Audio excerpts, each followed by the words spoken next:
तो दूसरी सबसे अहम बात इसमें यह है कि जब आप वीडिसाइड करते हैं तो उसमें स्ट्रेस क्रॉप में आता है, किसी भी क्रॉप पे आप वीडिसाइड कर रहे हो तो उसके साथ ही आपको, पहले भी मैंने इसको कोट किया कि हमारे पास एक बायोस्टिमुलेंट है सुरगाब के नाम से, जो यहाँ मौजूद है। आप उसके लिए राब्ता भी करते हैं किसान, और मजीद भी आप कर सकते हैं। वो आपकी फसल को स्ट्रेस से निकालता है, ताकि ये ना हो कि हम अपनी वीडिसाइड के चक्कर में वीड्स को मारते मारते अपनी प्रोडक्शन को रिड्यूस कर लें, कम कर लें। तो उसके फौरन बाद आपने उसका जो स्प्रे है सुरगाब का, वो उसमें लाजमी करना है।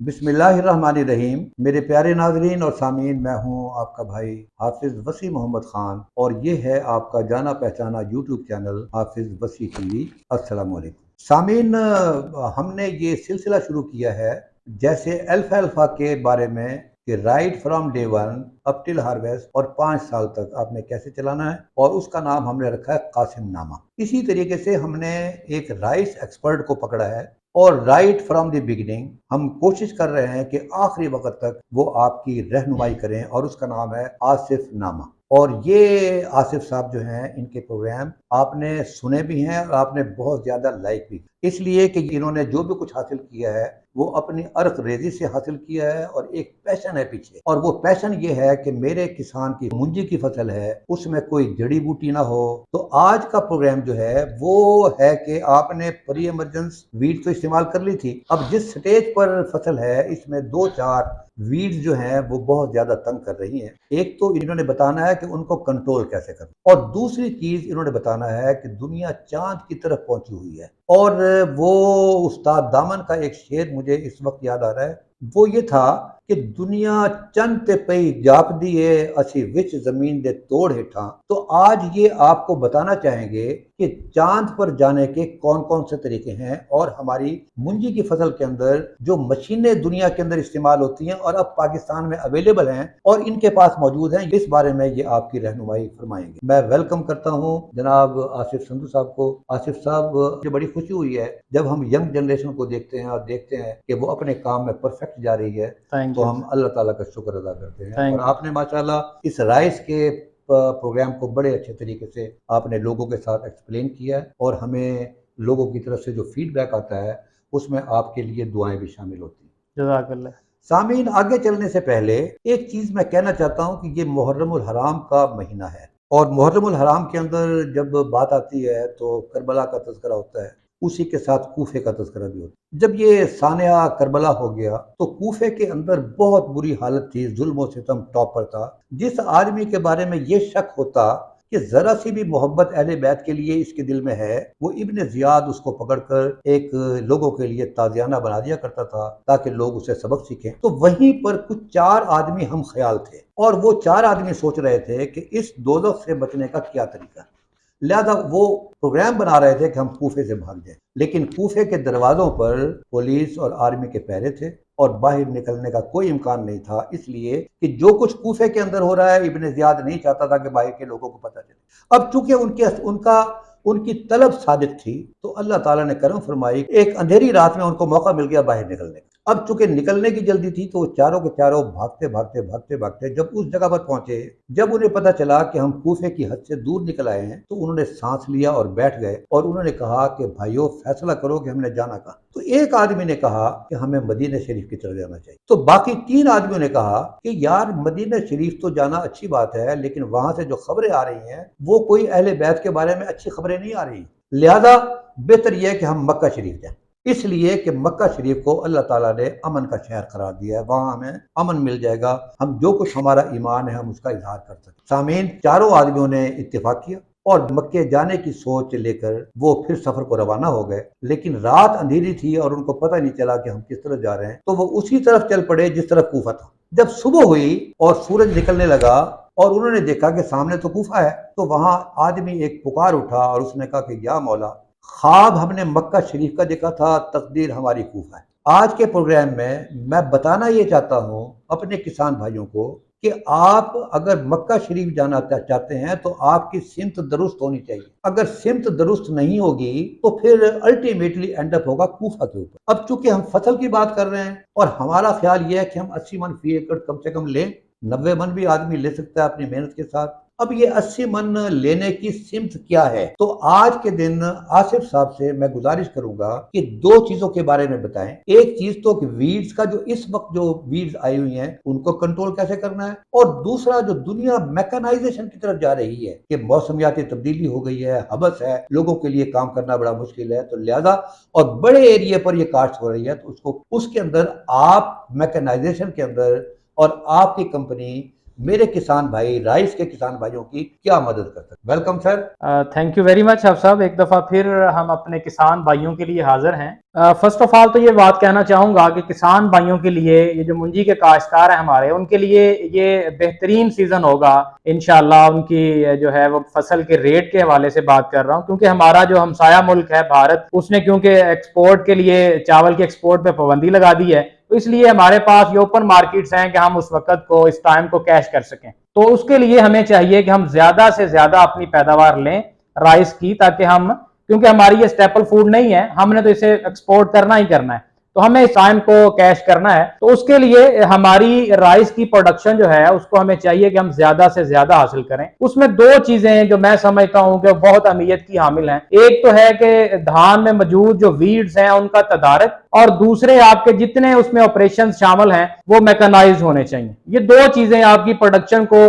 बढ़ाने में बहुत अहम किरदार अदा करती हैं। तो आज हमने इन दो बातों पे ही बात करनी है कि हम अपनी जो धान में जो वीड्स हैं उनको कैसे कंट्रोल करें, और हम अपने ऑपरेशन को मैकेनाइज्ड कैसे कैसे कर सकते हैं, और कहां कहां हमें अपने ऑपरेशन को मैकेनाइज करना चाहिए। तो आजकल प्री इमरजेंस तो आप डेफिनेटली सारे किसान भाइयों ने इस्तेमाल किया होगा। अगर उसके बावजूद भी हमें जिस तरह ये इश्यूज आ रहे हैं, डेली किसान राब्ता करते हैं जी हमारी फसल में डीला मौजूद है, हमारी फसल में घोड़ा घास नहीं जान छोड़ रहा, तो उसके लिए जो है हमारे, मैं एक तीर बहदफ नुस्खा, क्योंकि बहुत सारे केमिकल्स मौजूद हैं मार्केट में घोड़ा घास के लिए भी, डीला के लिए भी, तो बट जो ज़बान ज़द-ए-आम कह लें, या जो मेरा इंटरेक्शन रहता है फार्मर से, तो जो जिसके रिजल्ट्स अच्छे हैं उसमें ये हमारा बेनसल्फिरान मिथाइल और बिस्पायरबिक सोडियम है, ये जो है डीला के लिए, और बाकी जो डीला फैमिली की जितनी जड़ी बूटियां हैं उसमें मुरक है या बाकी जड़ी बूटियां शामिल हैं, तो ये उसमें ये उसके तदारक के लिए बड़े जो है वो इनके बेहतरीन रिजल्ट्स हैं, बिस्पायरबिक सोडियम और बेनसल्फिरान मिथाइल। और उसके साथ जो घोड़ा घास है ये बड़ी सख्त जान बूटी है, तो इसके इसके तदारक के हवाले से किसानों को काफी परेशानी का सामना है। तो उसमें हमारे पास है आज जो है उसके उसके तदारक के लिए जो दो केमिकल्स मिले, एक प्रोडक्ट मार्केट में मौजूद हैं मुख्तलिफ नामों से, बट मैं उन केमिकल्स को कोट कर दूं कि उसमें हमारे पास एक साई हेलोफॉप है और दूसरा मेटामीफॉप है। तो ये दो केमिकल मिले, कोई भी प्रोडक्ट आप लेके उसको आप उसमें इस्तेमाल करें तो घोड़ा घास से जान छूट सकती है। बट सबसे इंपॉर्टेंट बात यह है कि हमें उसको टाइमली करना है। कोई भी वीडीसाइड आप स्प्रे करते हैं तो उसको अगर टाइम पे नहीं करते, वीड्स की उम्र ज्यादा हो जाती है, तो फिर वो उसका उतना अच्छा रिजल्ट नहीं मिलता आपको। मतलब वो आपने सुनी होगी, मुसाफिर शब को उठता है जो जाना दूर होता है। अगर आप उसको टाइम पे करते हैं तो तभी आप वो रिजल्ट हासिल कर सकते हैं जो हमें चाहिए। तो दूसरी सबसे अहम बात इसमें यह है कि जब आप वीडीसाइड करते हैं तो उसमें देखें स्ट्रेस जो है वो हमारे उसमें क्रॉप में आता है। किसी भी क्रॉप पे आप वीडीसाइड कर रहे हो तो उसके साथ ही आपको, पहले भी मैंने इसको कोट किया कि हमारे पास एक बायोस्टिमुलेंट है सुरगाब के नाम से, जो यहाँ मौजूद है। आप उसके लिए राब्ता भी करते हैं किसान, और मजीद भी आप कर सकते हैं। वो आपकी फसल को स्ट्रेस से निकालता है, ताकि ये ना हो कि हम अपनी वीडीसाइड के चक्कर में वीड्स को मारते मारते अपनी प्रोडक्शन को रिड्यूस कर लें, कम कर लें। तो उसके फौरन बाद आपने उसका जो स्प्रे है सुरगाब का वो उसमें लाजमी करना है। तो ये तो था एक ओवरव्यू इसके हवाले से, हमारी वीड्स को कंट्रोल के हवाले से, ताकि हम इस दफा ज्यादा से ज्यादा प्रोडक्शन ले सकें। सर ये आपने बिल्कुल सही फरमाया है कि इसको कंट्रोल कैसे करना है और इसको कंट्रोल कितना ज़रूरी है। मैं अपने तजर्बे की बुनियाद पर ये बात ऐड करना चाहता हूँ कि अगर हम इनको कंट्रोल नहीं करते तो जो महंगी खाद, जो पानी, जो तमाम चीजें हैं, उसके अंदर ज्यादा जो है ये जड़ी बूटियां खा जाएंगी और कम आपकी फसल को मिलेगा। दूसरी चीज ये है कि अगर हम इसको कंट्रोल नहीं करते तो at the end of the day हमारे चावल की क्वालिटी जो है वो खराब होगी। और तीसरी चीज जो सबसे ज्यादा इंपॉर्टेंट है वो याद रखने वाली है कि जड़ी बूटियों को जितना जल्दी आप कंट्रोल करेंगे उतना ही ज्यादा बेहतर है। अगर आपने इसके अंदर इसमें चाहे कितना ही अच्छा केमिकल क्यों ना हो, अगर आपने उस वक्त किया जब फसल जो है वो गोब की हालत में आ गई है, बिल्कुल। मुंजर बना रही है, तो उसके मुंजर को नुकसान पहुंचाएगी। बिल्कुल ऐसे तो ही है। लिहाजा आपने ये जो वीडी साइड वाला है, पहला तो प्री एमरजेंस वाला जो सर ने बताया, और दूसरा ये है कि एज सून एज पॉसिबल, जब अभी वो छोटा ही हो, जो आपको नजर आ रहा है उसमें घोड़ा घास भी नजर आ रहा है और डीला भी नजर आ रहा है, तो वो जो इन्होंने बताया है इसके नाम जो है वो पीछे चल भी रहे होंगे, इन केमिकल्स को आप इस्तेमाल कर सकते हैं। और उसके बाद चूंकि स्ट्रेस ने आना ही आना है और स्ट्रेस फ्री क्रॉप जो है वो आपको ज्यादा पैदावार देगी, तो लिहाजा आप सुरगाब का इस्तेमाल कर सकते हैं और वो दिए हुए नंबर से आप हासिल कर सकते हैं। बिल्कुल सही कहा आपने। और सर दूसरा इसमें वीड्स के हवाले से तो हमने बात कर दी, और जो इसके साथ दो बातें मैंने कहा बड़ी अहमियत की हामिल हैं। एक तो अपने अपनी वीड्स को कंट्रोल करना है, और दूसरा जितने ऑपरेशंस आपकी राइस प्रोडक्शन में आ रहे हैं ट्रांसप्लांटिंग से लेके आपकी हार्वेस्टिंग तक, वो आपने उनको हर मुमकिन कोशिश करनी है कि हम उसको मैकेनाइज करें, कम से कम उसकी जो है उसमें हमारी लेबर की इन्वॉल्वमेंट को कम से कम करें ताकि हम ज्यादा पैदावार ले सकें। मैंने पहले भी राइस ट्रांसप्लांटर के हवाले से जिक्र किया। ये मैकेनाइजेशन के हवाले से सबसे अहम बात है कि जब हम अपनी जो है वो मुंजी को, पहला स्टेप यही है ना कि हमने ट्रांसप्लांटिंग करनी है, तो उसको हमने जो है वो मैकेनिकल ट्रांसप्लांटिंग की तरफ जाना है, बजाय इसके कि हम मैनुअल ट्रांसप्लांटिंग करवाएं। आज जो टाइम अभी चल रहा है इसमें आप देखेंगे कि आपके ये ट्रांसप्लांटिंग और हार्वेस्टिंग जो है अभी पैरेलल चलनी शुरू हो गई है। पंजाब में एक साइड पे ट्रांसप्लांटिंग भी चल रही है और पंजाब में ही कुछ डिस्ट्रिक्ट में अभी हार्वेस्टिंग शुरू हो चुकी है।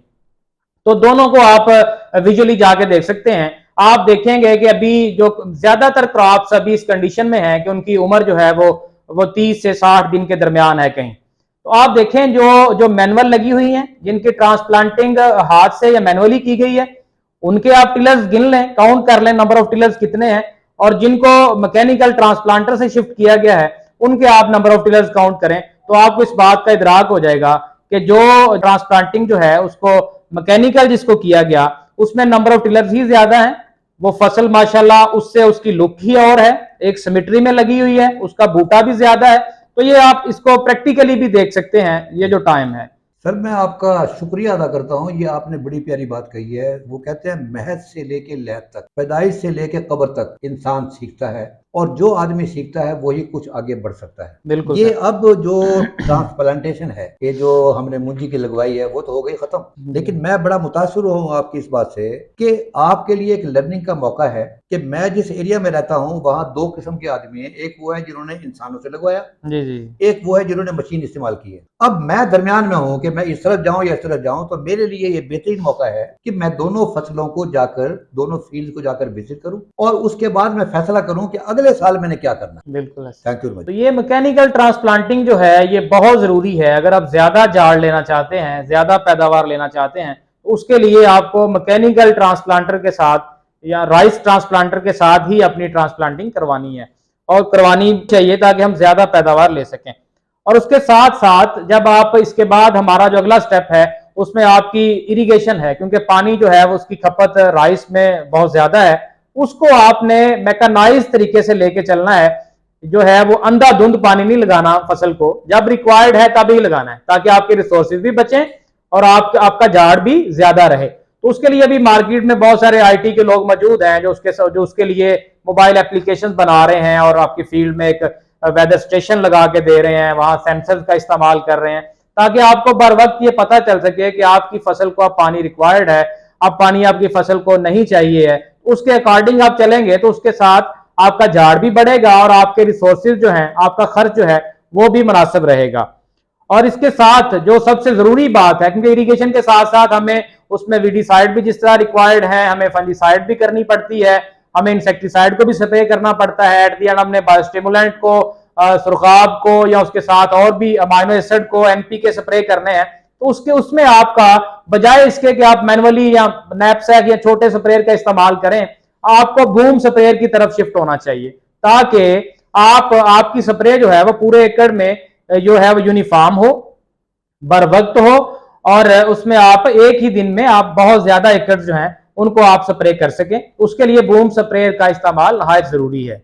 सर ये आप एक फिक्रे का इजाफा कर दें जी सर। कि अगर आप आज नहीं जाएंगे बूम स्प्रे की तरफ, मैकेनाइजेशन की तरफ, तो इंशाअल्लाह ताला वक्त की मजबूरियां 10 साल के अंदर आपको खुद ब खुद उधर ले जाएंगी। बिल्कुल ऐसे ही, एम आई राइट? बिल्कुल ऐसे ही। अब ये तो बात सर ने जैसे की है, अगर आप नहीं जाना चाहते तो डेफिनेटली अगर प्रोडक्शन नहीं आएगी, इतने खर्चे करने के बाद अगर हम 70 से 80 मन नहीं ले रहे हैं तो फिर तो कोई मकसद नहीं है। मतलब अभी ट्रेंड है, अभी आप देखते हैं कि ये modern trend in commercial rice production, अभी नई नई चीजें आ रही हैं और मैकेनाइज्ड फार्मिंग की तरफ अभी ट्रेंड है, तो उसके साथ हमें चलना है, तभी हम उतनी प्रोडक्शन ले सकेंगे जिससे हमारे जो सारे एक्सपेंसेस हैं वो मीट हो सके। और उसके साथ बूम स्प्रेयर के साथ अभी सबसे अच्छी बात यह है कि जिस तरह मुख्तलिफ कंपनीज अभी मौजूद हैं, बट गार्ड ग्रुप उनमें टॉप ऑफ द लिस्ट है, जिसने 1985 से मैकेनिकल राइस ट्रांसप्लांटर्स को पाकिस्तान में लेके आना और रेंटल और फॉर सेल दोनों तरह से पाकिस्तान में चलाना, ये गार्ड ग्रुप का ये इसमें टॉप ऑफ द लिस्ट काम है।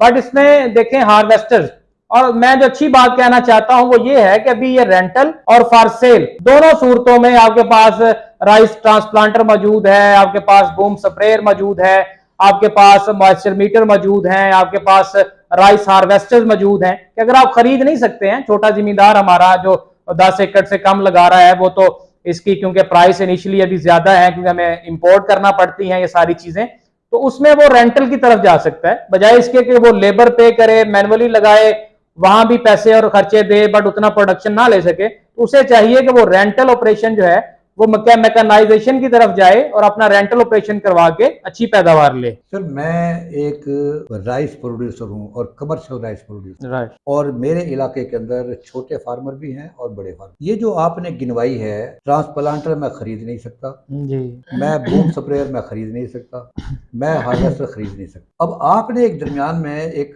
रोशनी दिखाई है मुझे कि अगर मैं खरीद नहीं सकता तो मैं किराए पर मुझे ये चीजें मिल सकती हैं। बिल्कुल अब बिल्कुल। मुझे तो किसी और का पता नहीं है, क्या मैं आसिफ संधू साहब को टेलीफोन करके ये जो फैसिलिटी है मुझे मिल सकती है या नहीं? बिल्कुल सर, ये फैसिलिटी अभी मौजूद है गार्ड ग्रुप के प्लेटफॉर्म से। आसिफ संधू हर टाइम हाजिर है। आप जिस टाइम रेंटल ऑपरेशन के लिए कॉल करें तो उसी टाइम आपको बूम स्प्रेयर अवेल हो सकता है, आपको राइस ट्रांसप्लांटर अवेल हो सकता है, आपको राइस हार्वेस्टर अवेल हो सकती है। अगर आप हार्वेस्टिंग तक पहुंच गए हैं तो आप, क्योंकि हमें एक खास मॉइस्चर पे ही अपनी फसल को कट करना चाहिए, उसके लिए मॉइस्चर मीटर का इस्तेमाल नहायत जरूरी है। तो ये सारी चीजें जो है आपको रेंटल दस्तयाब है, उसके लिए बंदाना चीज 24 घंटे हाजिर है। सर मेरा एक सवाल है और ये आखिरी सवाल है, जी सर। और वो है कि हम लोग नई चीज को पसंद नहीं करते। मेरे बुजुर्ग ये समझते रहे हैं कि जो हाथ से लगवाई है वो बहुत ज्यादा बेहतर है बनिस्बत ट्रांसप्लांटिंग। अब लोगों ने इसको कम कर दिया है, लोग उस तरफ चले गए। हार्वेस्टिंग के बारे में एक तस्वुर है कि जब हम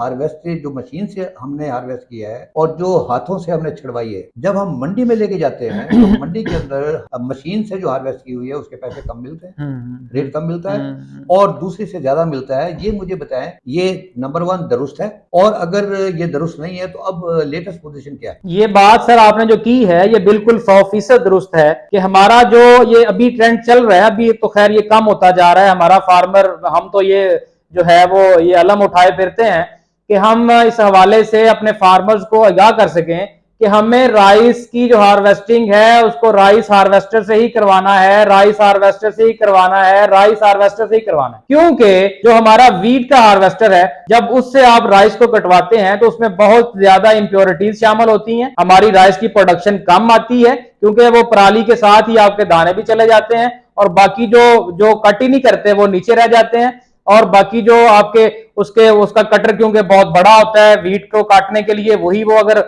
गंदम में यूज कर रहे होते हैं तो वो लगने से बहुत ज्यादा पहले ही, कट होने से पहले ही फील्ड में गिर जाते हैं। तो दूसरा जो सर ने बात की है बिल्कुल ऐसा है, अगर आप अपनी राइस की हार्वेस्टिंग को वीट हार्वेस्टर से करवाएंगे तो उसमें बहुत ज्यादा इंप्योरिटीज शामिल होंगी और आपको झाड़ कम मिलेगा। जब आप फंडाई करते हैं मैनुअली, उसमें साफ सुथरे दाने निकलते हैं जो कि बहुत मेहनत तलब काम है और उसमें टाइम ज्यादा लगता है, फसल खराब हो रही होती है, क्लाइमेट चेंज की वजह से बारिशें आ जाती हैं, आप डिले करते हैं तो नुकसान करते हैं।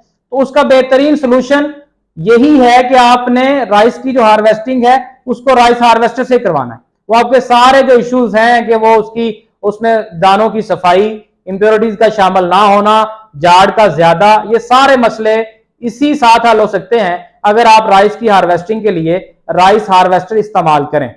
तो इसलिए कि मैं ये बात पहले भी की है कि अभी आपको खरीदने की जरूरत भी नहीं है, क्योंकि इनिशियली ये चीजें महंगी हैं। क्योंकि हम कोशिश कर रहे हैं कि इसके रेट्स को कम किया जाए। हम लोकली यहाँ कोशिश कर रहे हैं, हमारे एग्रीकल्चरल इंजीनियर्स इस बात पे लगे हुए हैं कि हम ज्यादा से ज्यादा जो मशीन्स हैं उनको लोकली बना सकें। हमारा कंट्रीब्यूशन अभी स्टार्ट पे इन चीजों की प्राइसेस ज्यादा हैं, तो आप खरीदने की बजाय आप इनसे रेंटल काम ले सकते हैं। जज़ाकल्लाह सद्दू साहब, अल्लाह आपको खुश रखे। ये आपने बड़ा दरिया को कूजे में बंद कर दिया है कि मैं अगर पैदावार हासिल करना चाहता हूँ तो मुझे उस तरह चलना पड़ेगा जिस तरह दुनिया चल रही है। बिल्कुल ऐसा ही है। यानी 32 मन लेने वाला कुछ ना कुछ करेगा तो उसके बाद वो 80 मन पे पहुंचेगा। बिल्कुल। और आपके नजदीक ये है कि मेरे फार्म पे, मेरी जमीन पर जड़ी बूटियां टाइम पर खत्म हो, मेरी प्लांटिंग जो है वो ट्रांसप्लांटर के जरिए हो, बिल्कुल सर। मैं बूम स्प्रे के जरिए मैं उसके ऊपर स्प्रे करूं, बिल्कुल ऐसे। और मॉइस्चर मीटर मेरे पास होना चाहिए ताकि जो मेरी प्रोडक्ट है जी सर। वो मार्केट में जब जाए उसके पैसे ज्यादा से ज्यादा मिले। और बिल्कुल। आखिरी बात जो आपने फरमाई है, और वो ये फरमाई है कि आपने राइस हार्वेस्टर लेना है। बिल्कुल सर। बिल्कुल। और वजह उसकी ये है कि जो आदमी मुंजी लगा रहा है उसके सर पर एक परेशानी है कि मैंने गंदुम टाइम पे लगानी है, बिल्कुल ऐसे। और उसका हल सिर्फ यहाँ पर ही है। बिल्कुल। अब अगर मैं अपनी बात को खत्म करता हूँ और हम कूफे वाली कहानी के पास चले जाते हैं, इसका मतलब ये है अगर हमारी सिमत दुरुस्त होगी बिल्कुल तो हमारी पैदावार भी ज्यादा होगी, बिल्कुल और ऐसा। अगर हमारी सिमत दुरुस्त नहीं होगी तो फिर पैदावार के ख्वाब ना देखें। अब ये एक अच्छी बात है, नीचे उन हर्बिसाइड्स के नाम भी चल रहे हैं और संधू साहब का नंबर भी चल रहा है। आपको अगर रेंट पर कोई चीज मशीनरी चाहिए, आपको वो हर्बिसाइड के बारे में कोई मालूमात चाहिए, आपको सुरगाब के बारे में कोई मालूमात चाहिए, या इसके अलावा जिसे आप कहते हैं अनदेखी कि जो चीज मैंने नहीं सोची, अगर उसके बारे में और राइस से मुतालिक कोई आपको मालूमात लेनी हो तो नीचे टेलीफोन चल रहा है। आसिफ संधू साहब का दिल अल्लाह ताला ने बहुत बढ़ा दिया है, ये टेलीफोन को सुनते भी हैं। और अगर बहुत ज्यादा हो जाए तो आप एक काम कर सकते हैं, ये नंबर व्हाट्सएप का है, इस पर आप ऑडियो मैसेज जो है वो उनको भेज दें, ये जो ही इनको टाइम मिलेगा ये आपको जवाब देंगे। Once again thank you very much Sandhu साहब। अल्लाह थैंक यू ताला वेरी मच। आपको खुश रखे। आमीन। मेरी दुआ है कि आप इसी तरह पाकिस्तानियों की खिदमत करते रहें, आमीन। और अल्लाह ताला आपको इसका अजर भी देगा और आपकी वैल्यू एडिशन भी होगी। आमीन। वमा अलैना इल्लल बलागुल मुबीन।